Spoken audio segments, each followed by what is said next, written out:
दोस्तों, कल्पना कीजिए कि आप अंतरिक्ष में हैं, जहां कोई गुरुत्वाकर्षण नहीं है, चारों तरफ अद्भुत नजारे हैं, और आप एक विशाल अंतरिक्ष स्टेशन के भीतर घूम रहे हैं। जी हां, हम बात कर रहे हैं अंतर्राष्ट्रीय अंतरिक्ष स्टेशन ISS की, जो पृथ्वी की कक्षा में स्थित एक अद्वितीय अनुसंधान सुविधा है। इस लेख में हम आपको ISS के कई रोमांचक रहस्यों और नासा के नवीनतम कार्यक्रम के बारे में बताएंगे। ISS का निर्माण और कार्यप्रणाली। ISS का निर्माण 1998 में शुरू हुआ था, जब अमेरिका और रूस ने अपने अपने मॉड्यूल्स अंतरिक्ष में भेजे। इन मॉड्यूल्स को जोड़कर अंतर्राष्ट्रीय अंतरिक्ष स्टेशन का निर्माण किया गया। आज यह स्टेशन विभिन्न मॉड्यूल्स का एक संयोजन है, जिसमें विज्ञान, भौतिकी, जैव विज्ञान और पृथ्वी विज्ञान से जुड़े कई प्रयोग किए जाते हैं। ISS में माइक्रोग्रेविटी का अध्ययन किया जाता है, जो पृथ्वी पर संभव नहीं है, और इससे हमें कई महत्वपूर्ण जानकारियां मिलती है। माइक्रोमेट्रॉइड्स से बचाव की कहानी। 23 मार्च 2012 का दिन था। नासा मिशन कंट्रोल ने स्पेस में मौजूद अंतर्राष्ट्रीय अंतरिक्ष स्टेशन के क्रू को रेडियो पर बताया कि बहुत सारे माइक्रोमेट्रॉइड्स 6 मिनट बाद ISS से टकराने वाले हैं। इस रेडियो मैसेज ने पूरे ISS में भगदड़ मचा दी। एस्ट्रोनॉट्स के पास इतना कम वक्त था कि वे स्पेस स्टेशन की दिशा भी नहीं बदल सकते थे। पर सवाल यह है कि स्पेस के जिस हिस्से में ISS मौजूद है, वहां बेशुमार माइक्रोमेट्रॉइड्स होते हैं, तो ISS इनसे आखिर बचता कैसे है? ISS की बुलेट प्रूफ संरचना। ISS का हल, बाहरी ढांचा, बुलेट प्रूफ मटेरियल से बनाया गया है। इसमें कई लेयर्स होती है, जैसे बुलेट प्रूफ वेस्ट में होती है। सबसे बाहरी लेयर एल्यूमिनियम की होती है, उसके बाद एक वूवन मटेरियल की लेयर, और उसके भी अंदर एक और एल्यूमिनियम की लेयर।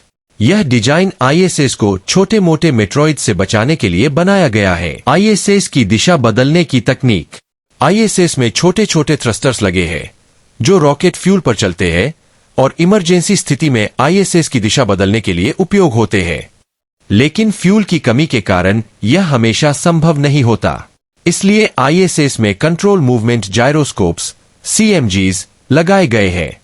ये छोटे बॉक्सेस में फ्लाई व्हील्स होते हैं, जो 6600 राउंड्स प्रति मिनट की स्पीड से स्पिन करते हैं। ये व्हील्स एंगुलर मोमेंटम पैदा करते हैं, जिससे ISS की दिशा बदल जाती है। ऑक्सीजन उत्पादन की कहानी। ISS में ऑक्सीजन की आपूर्ति एक बड़ी चुनौती है। यहां एक मशीन है जो पानी से ऑक्सीजन बनाती है। जब पानी में इलेक्ट्रिसिटी प्रवाहित की जाती है, तो वह हाइड्रोजन और ऑक्सीजन में विभाजित हो जाता है। इस प्रक्रिया में निकलने वाली हाइड्रोजन गैस को एस्ट्रोनॉट्स के सांस से निकलने वाली कार्बन डाइऑक्साइड गैस से मिलाकर पानी दोबारा बनाया जाता है। सोलर पैनल्स की अनूठी व्यवस्था। ISS में लगे सोलर पैनल्स मूवेबल होते हैं, ताकि वे हमेशा सूरज की दिशा में रहें। ये पैनल्स 120 किलोवाट इलेक्ट्रिसिटी प्रोड्यूस करते हैं, जिससे ISS की सभी जरूरतें पूरी होती है। ISS का इतिहास और विकास। 1992 में सोवियत यूनियन के टूटने के बाद अमेरिका और रूस ने मिलकर ISS बनाने का निर्णय लिया। 20 नवंबर 1998 को सुबह 6:40 पर पहले मॉड्यूल्स को जोड़कर ISS का जन्म हुआ। तब से अब तक इसमें कई मॉड्यूल्स जोड़े गए हैं, जिसमें अमेरिका, रूस, यूरोपीय अंतरिक्ष एजेंसी, जापान और कनाडा के मॉड्यूल शामिल है। नासा का नवीनतम कार्यक्रम, आर्टेमिस कार्यक्रम। नासा का आर्टेमिस कार्यक्रम एक नया चंद्र मिशन है, जिसका उद्देश्य 2024 तक पहली महिला और अगले पुरुष को चंद्रमा पर भेजना है। इस कार्यक्रम के तहत चंद्रमा पर एक स्थायी बेस बनाने की योजना है, जो भविष्य में मंगल मिशन के लिए एक कड़ी के रूप में काम करेगा। अंतरिक्ष यात्रियों का जीवन। ISS पर जीवन शैली पूरी तरह से अलग होती है। यहाँ भोजन, नींद और काम करने के तरीके पृथ्वी से भिन्न होते हैं। एस्ट्रोनॉट्स को कठिन प्रशिक्षण से गुजरना पड़ता है, और उन्हें शारीरिक, मानसिक और तकनीकी चुनौतियों के लिए तैयार किया जाता है। ISS, जो $50 बिलियन या 12,375 अरब रुपए की लागत से बनाया गया है, स्पेस में इंसानों का एक अनोखा घर है। इसका आकार एक फुटबॉल फील्ड जितना बड़ा है, और इसका वजन 4,60,000 किलोग्राम है, जो 380 गाड़ियों के वजन के बराबर है। यह विशाल स्टेशन पृथ्वी से लगभग 400 किलोमीटर दूर परिक्रमा करता है, और इसके निर्माण में अमेरिका, रूस, यूरोप, जापान और कनाडा के इंजीनियर्स ने मिलकर कार्य किया है। ISS के साथ संपर्क स्थापित करना भी एक चुनौती है। पहले रेडियो सिग्नल्स की मदद से संपर्क साधा जाता था, लेकिन अब हाई अर्थ ऑर्बिट सैटेलाइट्स की मदद से इस समस्या का समाधान हो गया है। सिग्नल सैटेलाइट्स द्वारा कैच किए जाते हैं और फिर मिशन कंट्रोल तक पहुंचाए जाते हैं, जिससे एस्ट्रोनॉट्स की फैमिली के साथ कनेक्टिविटी सुधर गई है। आईएसएस की सेल्फ सफिशिएंट बनने की कोशिशें जारी है। वैज्ञानिक और इंजीनियर्स नए नए इन्वेंशंस पर काम कर रहे हैं ताकि आईएसएस की पृथ्वी पर निर्भरता कम हो सके। इन प्रयासों में खाना, पानी फिल्टरिंग केमिकल्स और क्रू की शिफ्टिंग जैसी आवश्यकताओं को पूरा करने के लिए लगातार प्रयास किए जा रहे हैं। 1970 से 1990 के दशक तक में दोनों एजेंसियों ने अंतरिक्ष स्टेशनों का निर्माण और तैनाती शुरू की, जिनमें से प्रत्येक पिछले वाले से बड़ा और अधिक जटिल था। इनमें से नवीनतम और सबसे बड़ा है अंतर्राष्ट्रीय अंतरिक्ष स्टेशन आईएसएस, एक वैज्ञानिक सुविधा जो हमारे ग्रह के चारों ओर निम्न पृथ्वी कक्षा में स्थित है। यह अंतरिक्ष स्टेशन अब तक निर्मित सबसे बड़ी और सबसे परिष्कृत परिक्रमा अनुसंधान सुविधा है, और यह इतना बड़ा है कि इसे वास्तव में नंगी आंखों से देखा जा सकता है। इसके मिशन का मुख्य उद्देश्य विज्ञान और अंतरिक्ष अन्वेषण को आगे बढ़ाने के लिए अंतर्राष्ट्रीय सहयोग को बढ़ावा देना है। आईएसएस का निर्माण कई संघीय अंतरिक्ष एजेंसियों के सहयोग से संभव हुआ, जिसमें नासा, रोसकोस्मोस, जेएक्सए, सीएसए और ईएसए के सदस्य शामिल थे। विशेष रूप से Belgium, Denmark, France, Spain, Italy, Germany, Netherland, Norway, Switzerland और स्वीडन।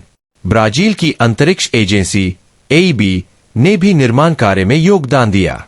अंतरिक्ष स्टेशन का कक्षीय निर्माण 1998 में शुरू हुआ, जब भाग लेने वाले देशों ने अंतरिक्ष स्टेशन अंतर सरकारी समझौते आईजीए पर हस्ताक्षर किए, जिसने एक कानूनी ढांचा स्थापित किया जो अंतर्राष्ट्रीय कानून के आधार पर सहयोग पर जोर देता है। भाग लेने वाली अंतरिक्ष एजेंसियों ने 4 समझौता ज्ञापनों एमओयू पर भी हस्ताक्षर किए, जिसमें स्टेशन के डिजाइन, विकास और उपयोग में उनकी जिम्मेदारियां बताई गईं। असेंबली प्रक्रिया 1998 में जार्या, रूसी में सूर्योदय नियंत्रण मॉड्यूल या कार्यात्मक कार्गो ब्लॉक की तैनाती के साथ शुरू हुई। अमेरिका से वित्त पोषण के साथ रूसियों द्वारा निर्मित इस मॉड्यूल को स्टेशन के प्रारंभिक प्रणोदन और शक्ति प्रदान करने के लिए डिजाइन किया गया था। दबावयुक्त मॉड्यूल, जिसका वजन 19,300 किलोग्राम 42,600 पाउंड से अधिक था, नवंबर 1998 में एक रूसी प्रोटॉन रॉकेट पर लॉन्च किया गया था। 4 दिसंबर को दूसरा घटक unity node space shuttle Endeavour STS-88 द्वारा 2 दबावयुक्त मीटिंग एडेप्टर के साथ कक्षा में स्थापित किया गया था। यह नोड 3 में से एक था। हार्मनी और ट्रैंक्विलिटी अन्य 2 थे, जो आईएसएस के मुख्य पतवार का निर्माण करेंगे।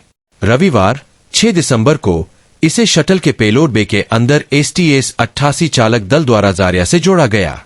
अगली किस्तें वर्ष 2000 में आईं, जिसमें ज्वेजदा सर्विस मॉड्यूल, पहला आवास मॉड्यूल की तैनाती और स्पेस शटल अटलांटिस द्वारा संचालित कई आपूर्ति मिशन शामिल थे। स्पेस शटल डिस्कवरी STS-92 ने अक्टूबर में स्टेशन के तीसरे प्रेशराइज्ड मीटिंग एडाप्टेड और एक क्यू-बैंड एंटीना की डिलीवरी भी की। महीने के अंत तक पहला अभियान दल सोयूज रॉकेट पर लॉन्च किया गया, जो 2 नवंबर को पहुंचा। 2001 में डेस्टिनी प्रयोगशाला मॉड्यूल और पीर्स डॉकिंग कंपार्टमेंट वितरित किए गए। डेस्टिनी का हिस्सा बनने वाले मॉड्यूलर रैक को भी स्पेस शटल एंडेवर पर राफेलो मल्टीपर्पस लॉजिस्टिक मॉड्यूल MPLM का उपयोग करके भेजा गया था, और कनाडा आर्म 2 रोबोटिक आर्म का उपयोग करके जगह पर लगाया गया था। 2002 में अतिरिक्त rack, truss segment, solar array और स्टेशन की मोबाइल सर्विसिंग सिस्टम के लिए मोबाइल बेस सिस्टम वितरित किए गए। 2007 में यूरोपीय हार्मोनी मॉड्यूल स्थापित किया गया था, जिसने कोलंबस और किबो प्रयोगशालाओं को जोड़ने की अनुमति दी। दोनों को 2008 में जोड़ा गया था। 2009 और 2011 के बीच रूसी मिनी रिसर्च मॉड्यूल -1 और -2, MRM-1 और MRM-2, ट्रैंक्विलिटी नोड, कपोला अवलोकन मॉड्यूल, लियोनार्डो स्थायी बहुउद्देशीय मॉड्यूल और रोबोनॉट 2 प्रौद्योगिकी सूट को जोड़ने के साथ निर्माण को अंतिम रूप दिया गया था।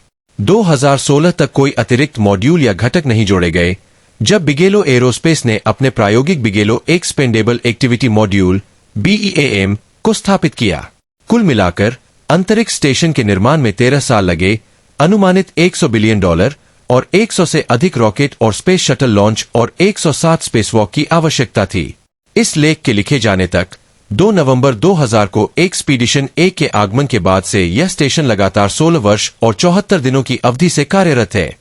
यह पृथ्वी की निचली कक्षा में सबसे लंबी निरंतर मानवीय उपस्थिति है, जिसने मीर के 9 वर्ष और 357 दिनों के रिकॉर्ड को पीछे छोड़ दिया है। स्टेशन पर जीवन भी बहुत जोखिम भरा है। ये जोखिम विकिरण, मानव शरीर पर सूक्ष्म गुरुत्वाकर्षण के दीर्घकालिक प्रभाव, अंतरिक्ष में होने के मनोवैज्ञानिक प्रभाव यानी तनाव और नींद की गड़बड़ी और अंतरिक्ष मलबे से टकराने के खतरे के रूप में सामने आते हैं। विकिरण के संदर्भ में पृथ्वी की निचली कक्षा के वातावरण में स्थित वस्तुएं पृथ्वी के चुंबकीय क्षेत्र द्वारा सौर विकिरण और ब्रह्मांडीय किरणों से आंशिक रूप से सुरक्षित रहती है। हालांकि पृथ्वी के वायुमंडल की सुरक्षा के बिना अंतरिक्ष यात्री अभी भी प्रतिदिन लगभग 1 मिलीसीवर्ट विकिरण के संपर्क में रहते हैं, जो कि पृथ्वी पर एक व्यक्ति के 1 वर्ष के दौरान उजागर होने वाले विकिरण के बराबर है।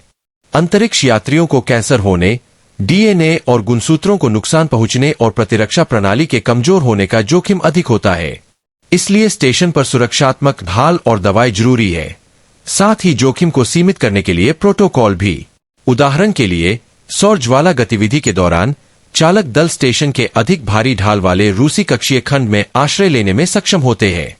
जैसा कि पहले ही बताया जा चुका है, माइक्रोग्रेविटी के प्रभाव मांसपेशियों के ऊतकों और हड्डियों के घनत्व पर भी असर डालते हैं। नासा के मानव अनुसंधान कार्यक्रम HRP द्वारा 2001 में किए गए एक अध्ययन के अनुसार, जिसमें अंतरिक्ष यात्री स्कॉट केली के ISS पर 1 साल बिताने के बाद उनके शरीर पर पड़ने वाले प्रभावों पर शोध किया गया था, हड्डियों के घनत्व में हर महीने 1% से अधिक की दर से कमी होती है। इसी तरह जॉनसन स्पेस सेंटर की एक रिपोर्ट, जिसका शीर्षक मांसपेशी शोष है, ने कहा कि अंतरिक्ष यात्रियों को केवल 5 से 11 दिनों तक चलने वाले अंतरिक्ष यान पर मांसपेशियों के द्रव्यमान में 20% तक की कमी का अनुभव होता है।